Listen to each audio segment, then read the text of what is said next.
Hey everybody, my name is Aaron, and I'm one of the hosts of the podcast Hey Strangeness. I'm also a writer for Paranormality magazine, and I would like to take several minutes today to yell at you about a guy named Jack Parsons. Jack Parsons was born in Pasadena, California in 1914. His given name at birth was actually Marvel Whiteside Parsons. He often went by John, but for much of his life was widely known as Jack Parsons. Jack's life was an interesting one, to say the very least. Very early in life, he developed an interest in the paranormal and claimed at age 12 to have summoned an actual demon. He was fascinated by the concept of real magic and would spend a good chunk of his short life as an acolyte of Aleister Crowley. Aleister Crowley is a topic for another day, if you're not familiar with him. Jack was also really into sex magic, which we also won't go into in any great detail, but suffice to say, it's exactly what you think it is. Jack was also a friend and purported lover of Scientology founder L. Ron Hubbard.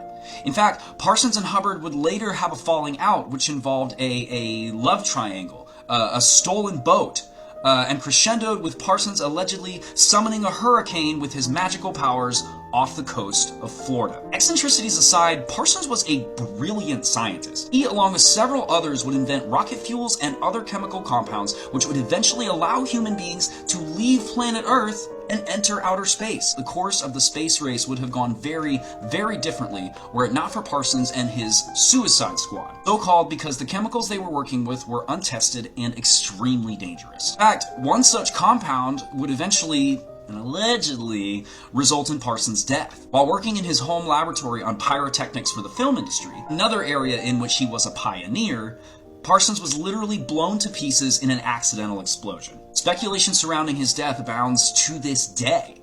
Was it a conspiracy? Was it an attempt by the government to silence Parsons because of his knowledge of secret government information? Oh yeah, I almost forgot. Jack Parsons worked on projects supervised by Wright Patterson Air Force Base and had a valid government security clearance. Wright Patterson is, once again, a topic for another time, but one popular story surrounding the base is that the debris and bodies which were recovered from the Roswell crash, which actually took place 90 miles away from Roswell in the town of Corona, you should look that up. I feel like that's an important fact, were taken to Wright Patterson Air Force Base and to this day are allegedly stored in a secret facility known as Hangar 18. Parsons has also left a tangible impression on pop culture. The Amazon adaptation of Aaron Mahnke's popular podcast Lore features an episode all about the life of Jack Parsons, and CBS ran a drama series for 2 seasons called Strange Angel about Parsons' life.